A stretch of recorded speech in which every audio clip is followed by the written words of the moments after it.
अब ये 5 लोग जो इकट्ठा हैं, जैसे ही एक ने कहा कि ऐसा करते हैं और बाकी लोगों ने मौन सहमति दे दी, कुछ नहीं कहा, साइलेंट भी खड़े हैं, तो कहा जाता है कि जो लोग खड़े हैं वो भी दायित्वाधीन होते हैं, जो खड़े होकर इंतजार करते हैं।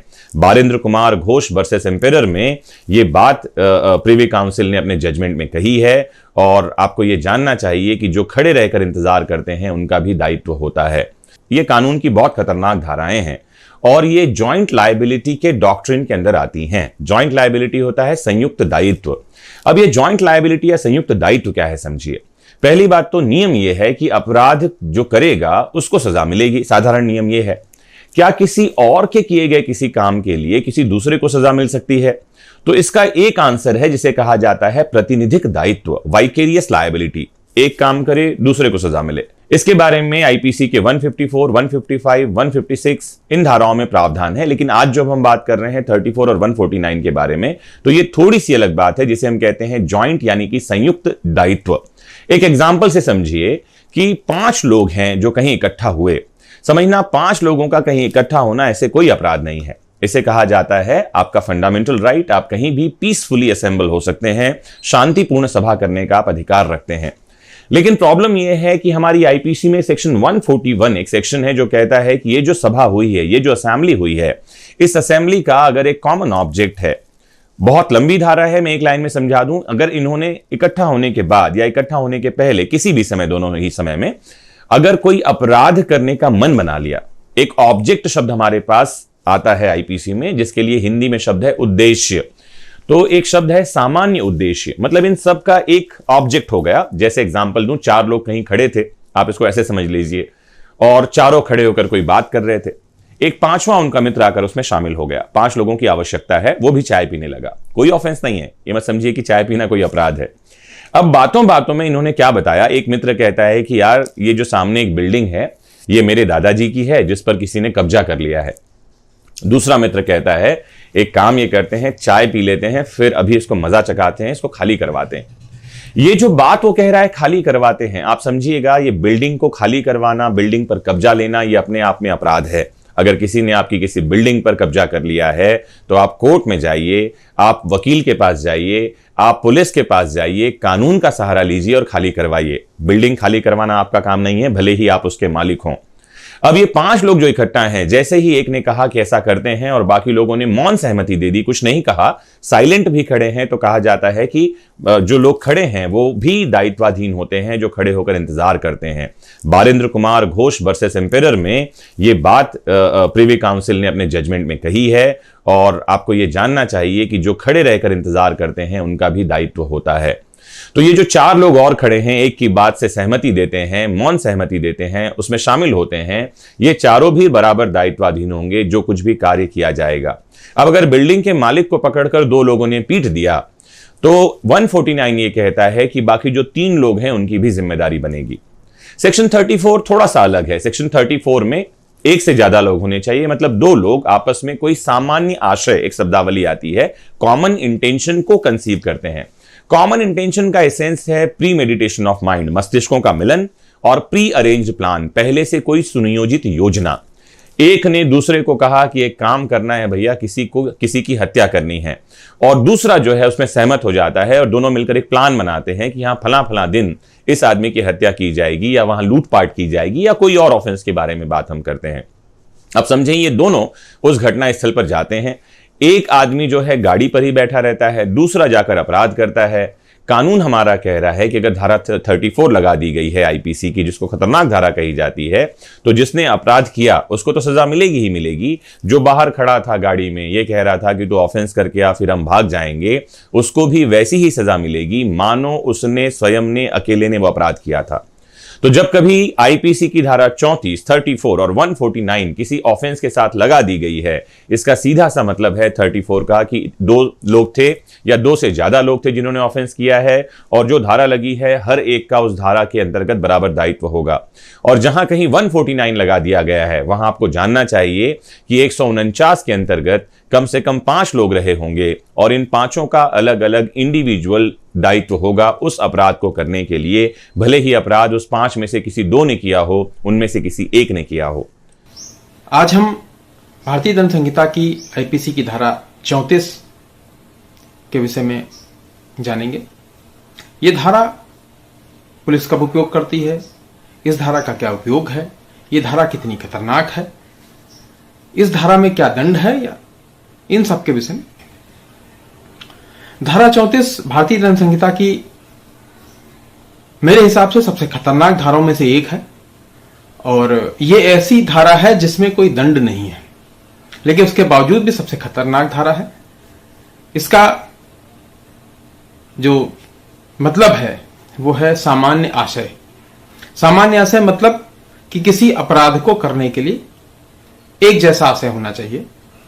इसके लिए जरूरी है कि कम से कम 2 लोग किसी अपराध को करने के लिए एक सामूहिक मानसिक स्थिति में जाकर उस अपराध को करें। ये धारा पुलिस तब लगाती है एफआईआर के अंदर जब किसी अपराध को करने के लिए कम से कम 2 लोग हों।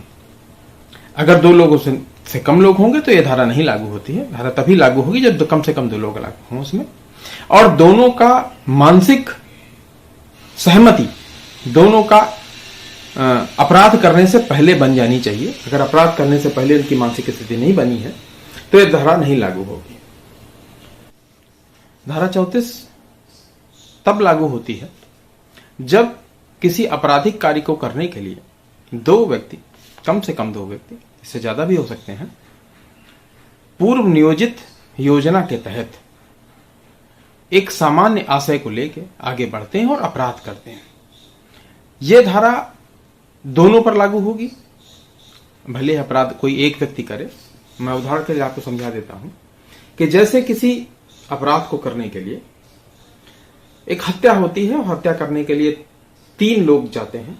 पहले पूर्व नियोजित होती है कि ए बी सी 3 व्यक्ति जाके किसी डी व्यक्ति की हत्या करेंगे, और हत्या करते समय बी व्यक्ति ने ही गोली चलाई। ए और सी व्यक्ति जो है उन्होंने गोली नहीं चलाई या उन्होंने हत्या नहीं अपने हाथ से कारित की है। लेकिन अगर धारा 34 लागू होती है तो अपराध तीनों का बराबर माना जाएगा। ए और बी और सी तीनों को बराबर दंड मिलेगा। तीनों के तहत जो अपराध बी का होगा वही अपराध सी का माना जाएगा, वही अपराध ए का माना जाएगा, और ए बी सी तीनों को बराबर दंड मिलेगा। कि ये अपराध पूर्व नियोजित हो, अपराध करने से पहले अपराध कारित करने वाले जो अभियुक्त हैं उनका मानसिक सहमति बन चुकी हो। अगर उनकी मानसिक सहमति नहीं है, यकायक अपराध हुआ है, तो धारा 34 लागू नहीं होगी। फिर उसका विचारण जो होगा वो इंडिविजुअल कैपेसिटी में होगा, ना कि संयुक्त तरीके से, क्योंकि यह संयुक्त दायित्व का सिद्धांत पर आधारित एक धारा है। अगर धारा 34 सिर्फ लागू है तो फिर उसमें कोई दंड नहीं होता है। कभी भी एफआईआर में धारा 34 अकेले नहीं लागू होती है, वो आईपीसी की किसी अन्य धारा के साथ ही चलती है, और उस धारा का जो भी दंड होगा अधिकतम वो धारा 34 के कारण उस एफआईआर में शामिल जितने भी व्यक्ति हैं, 1 2 3 4 जितने भी व्यक्ति हैं, उन सब पर बराबर होगा, चाहे वो अपराध उन्होंने किया हो या उन्होंने ना किया हो। इसी कारण ये धारा सबसे महत्वपूर्ण धारा है और सबसे खतरनाक भी इसीलिए मानी जाती है क्योंकि कभी कभी ऐसा होता है कि व्यक्ति ने अपराध नहीं किया है, उसके बावजूद भी चूंकि वो मानसिक सहमति थी, एक सामान्य आशय था, कॉमन इंटेंशन था, उस कॉमन इंटेंशन के कारण अपराध ना करने के बावजूद भी उनको अपराधी माना जाता है, और अपराधी मानने के जाने के बाद उनको वो अधिकतम सजा मिलती है जो सजा उस अपराध को कारित करने वाले अपराधी को मिलती है।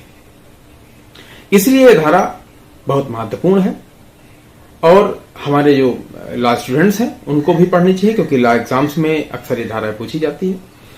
हमारे जो समाजसेवी हैं, जो पत्रकार बंधु हैं, जो इस तरीके के लोग हैं जो समाज में एक्टिव रहते हैं, उनको भी धारा मालूम होनी चाहिए क्योंकि अक्सर एफआईआर में आपने देखा होगा कि किसी चोरी के अपराध में या डकैती के अपराध में या हत्या के अपराध में या लूट के अपराध में या किसी भी तरीके के अपराध में धारा के साथ धारा 34 लगी होती है, और जब भी धारा 34 लगी होती है तो इसका मतलब है कि कम से कम 2 लोगों ने अपराध किया है, 2 से ज्यादा लोग भी शामिल हो सकते हैं, और ऐसी स्थिति में अगर उनका विचारण आगे चलता है तो संयुक्त दायित्व के सिद्धांत के आधार पर सबको बराबर दंड मिलता है। तो ये जो 4 लोग और खड़े हैं, एक की बात से सहमति देते हैं, मौन सहमति देते हैं, उसमें शामिल होते हैं, ये चारों भी बराबर दायित्वाधीन होंगे जो कुछ भी कार्य किया जाएगा। अब अगर बिल्डिंग के मालिक को पकड़कर 2 लोगों ने पीट दिया तो 149 ये कहता है कि बाकी जो 3 लोग हैं उनकी भी जिम्मेदारी बनेगी। सेक्शन 34 थोड़ा सा अलग है। सेक्शन 34 में एक से ज्यादा लोग होने चाहिए, मतलब 2 लोग आपस में कोई सामान्य आशय, एक शब्दावली आती है, कॉमन इंटेंशन को कंसीव करते हैं। कॉमन इंटेंशन का एसेंस है प्री मेडिटेशन ऑफ माइंड, मस्तिष्कों का मिलन, और प्री अरेंज्ड प्लान, पहले से कोई सुनियोजित योजना। एक ने दूसरे को कहा कि एक काम करना है भैया, किसी की हत्या करनी है, और दूसरा जो है उसमें सहमत हो जाता है और दोनों मिलकर एक प्लान बनाते हैं कि हाँ फला फला दिन इस आदमी की हत्या की जाएगी या वहां लूटपाट की जाएगी या कोई और ऑफेंस के बारे में बात हम करते हैं। अब समझें, ये दोनों उस घटना स्थल पर जाते हैं। एक आदमी जो है गाड़ी पर ही बैठा रहता है, दूसरा जाकर अपराध करता है। कानून हमारा कह रहा है कि अगर धारा 34 लगा दी गई है आईपीसी की, जिसको खतरनाक धारा कही जाती है, तो जिसने अपराध किया उसको तो सजा मिलेगी ही मिलेगी। जो बाहर खड़ा था गाड़ी में, ये कह रहा था कि तो ऑफेंस करके या फिर हम भाग जाएंगे, उसको भी वैसी ही सजा मिलेगी मानो उसने स्वयं ने, अकेले ने वो अपराध किया था। तो जब कभी आईपीसी की धारा 34, 34 और 149 किसी ऑफेंस के साथ लगा दी गई है, इसका सीधा सा मतलब है 34 का कि 2 लोग थे या 2 से ज्यादा लोग थे जिन्होंने ऑफेंस किया है, और जो धारा लगी है हर एक का उस धारा के अंतर्गत बराबर दायित्व होगा। और जहां कहीं 149 लगा दिया गया है, वहां आपको जानना चाहिए कि 149 के अंतर्गत कम से कम 5 लोग रहे होंगे, और इन 5 का अलग अलग इंडिविजुअल दायित्व होगा उस अपराध को करने के लिए, भले ही अपराध उस 5 में से किसी 2 ने किया हो, उनमें से किसी एक ने किया हो।